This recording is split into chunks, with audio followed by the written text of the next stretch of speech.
홍준표 전 대구시장이 친정인 국민의힘을 향해서 십자파를 멈추지 않고 있습니다. 지난 대선 때 국민의힘 후보 경선에서 고배를 마신 뒤에 하와이로 휴가를 떠났죠. 정계를 은퇴한다며 탈당까지 했는데 SNS 정치 현역 못지않습니다. 특히 최근에는 악담에 가까운 막말들을 쏟아내고 있어서 국민의힘 소속 국회의원과 지지자들이 불쾌감을 감추지 않고 있는데요. 그중에는 이재명 정권이 국민의힘을 위헌정당으로 낙인 찍어서 해산 청구할 것이란 예언도 포함되어 있습니다. 그는 내란 동조와 후보 교체 사건을 그 이유로 들었습니다. 내심 해산당하는 것을 원하고 있는 것이 아닌가 하는 생각이 들 정도입니다. 과연 국민의힘이 내란 동조당이 돼서 위헌정당이 되고 해산 절차에 들어가게 될 운명일까요? 이에 대한 국민들의 관심도 매우 클 것으로 보입니다. 지난해 12월 3일 비상계엄이 선포되는 날 무슨 일이 있었는지 먼저 돌아볼 필요가 있을 듯합니다. 밤 10시 27분 윤석열 대통령이 비상계엄을 선포합니다. 11분 뒤에 박찬대 더불어민주당 원내대표는 민주당 의원 전체 대화방을 통해서 국회에 의원들이 모이도록 통보를 합니다. 이후 야당 국회의원들은 담을 넘어서 국회 경로로 진입하거나 경비 중이던 경찰과 몸싸움을 하면서 국회로 들어갑니다. 국민의힘도 곧바로 국회의원 108명이 참여한 단체 대화방을 통해서 정보를 신속하게 교환합니다. 깊은 우려와 함께 긴급 의총 개최를 요구하는 목소리도 많았습니다. 밤 10시 49분에 한동훈 대표가 발표한 비상계엄 반대 성명을 공유하게 됐습니다. 대통령의 비상계엄 선포는 잘못된 것입니다. 국민과 함께 막겠습니다라는 내용이었습니다.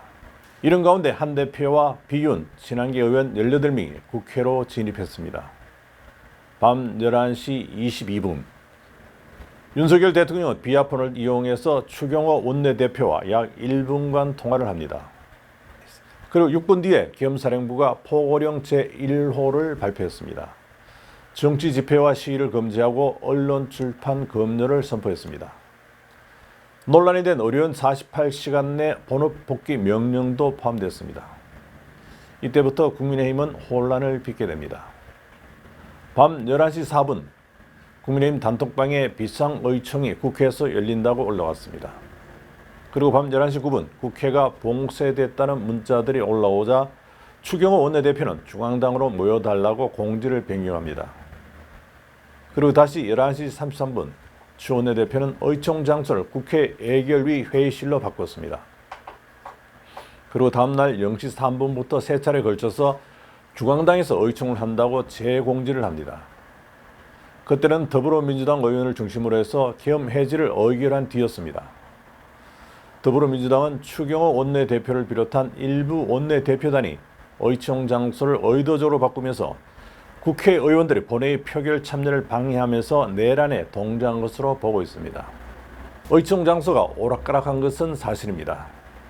의원들의 표결 참여 방해 목적이었는지에 대해서는 수사가 필요한 부분입니다. 하지만 추 의원은 국회가 봉쇄되는 바람에 의총 장소를 변경했을 뿐이라고 반박하고 있습니다. 윤 대통령 전화도 미리 비상계엄을 알려주지 못해서 미안하다는 짤막한 전화였다고 밝혔습니다. 만약 표결 방해죄가 성립한다고 할 경우에 국민의힘은 어떻게 될까요? 내란 동조 혐의로 해산 대상이 될까요? 국민의힘 지도부가 내란 동조 혐의로 처벌된다고 해서 그것만으로 정당 해산 요건이 충족되는 것은 아니라는 것이 법조계의 일반적인 판단입니다. 정당 해산에 대해서는 헌법 제8조 제4항에 규정되어 있습니다. 정당의 목적이나 활동이 민주적 기본 질서에 위배될 때에는 정부는 헌법재판소에 그 해산을 제소할 수 있고 정당은 헌법재판소의 심판에 의해서 해산된다고 되어 있습니다. 해산 요건은 두 가지로 요약됩니다. 정당의 목적과 활동이 민주적 기본 질서에 위배돼야 하고 그 위배가 정당 전체의 본질적인 목적 또는 활동에 해당해야 합니다. 일부 구성원의 일탈이 아니라 정당 자체의 본질적 성격이 해산 사유에 해당돼야 한다는 것입니다. 지난 2014년에 있었던 통합진보당 해산 결정을 참조해볼 필요가 있습니다. 헌법재판소는 단순히 일부 구성원이 위헌적인 행위를 했다고 정당을 해산할 수는 없습니다. 위헌적 활동이 지속적이고 또 조직적으로 이루어져야 하고 정당의 지도부가 이를 주도하거나 묵인해야 한다고 했습니다. 이와 함께 그 활동이 정당 전체의 실질적 정체성과 연관되어 있어야 한다고도 했습니다. 한두 사람의 문제가 아니라 정당 전체가 연루되어야 한다고 보면 될 듯합니다. 국민의힘 지도부 일부가 설령 내란 동조 혐의로 처벌된다 하더라도 그것이 정당 해산 요건에 해당하려면 내란 동조 행위가 정당의 본질적인 활동의 일부였고 당 전체가 조직적으로 이를 추구했다는 점이 입증돼야 합니다. 단순히 일부 정당 인사의 범죄 행위는 정당 해산의 직접적인 사유가 되기 어렵다는 주장입니다. 헌법재판소는 통합진보당이 북한의 대남 혁명론에 동조하고 폭력적인 방법으로 체제를 전복하기 위해서 활동을 지속한 것으로 보았습니다. 이는 민주적 기본 질서에 위배되므로 정당을 해산해야 한다고 선고를 한 것입니다. 당시 이정미 재판관은 소수 의견을 내기도 했습니다. 일부 인사의 행위만으로 정당 전체를 해산하는 것은 과도하다. 민주주의는 관용과 다원성을 바탕으로 하며 해산은 최후의 수단이어야 한다고 주장하기도 했습니다.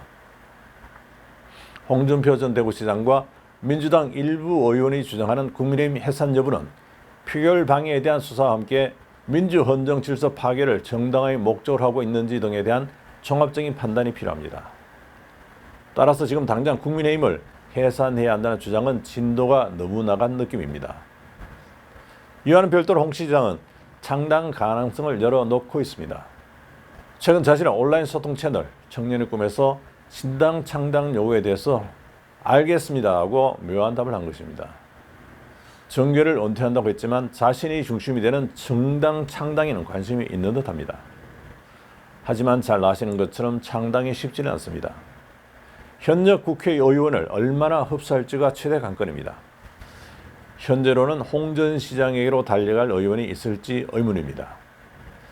지난 6.3 대선 참패의 한 원인으로 국민의힘은 홍 전 시장의 탈당과 당에 대한 공격을 꼽고 있습니다.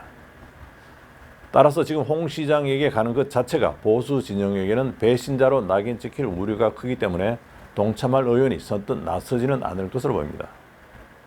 창당 파괴력을 기대하기 어렵다는 이야기입니다. 그러나 국민의힘 당권 경쟁이 치열할 것으로 보여서 검찰 수사와 맞물린 정계 개편 시나리오도 나오고 있습니다. 대선에 패배한 정당의 앞날은 험난하기 마련입니다. 이참에 국민의힘이 체질을 근본부터 바꿔야 한다는 자승론이 고개를 들고 있어서 해체적 재창당이 이루어질 수도 있을 전망입니다. 하여튼 국민의힘은 특검이라는 조직 자체를 뒤흔드는 외풍과 내부의 심각한 내분으로 또다시 힘겨운 고개를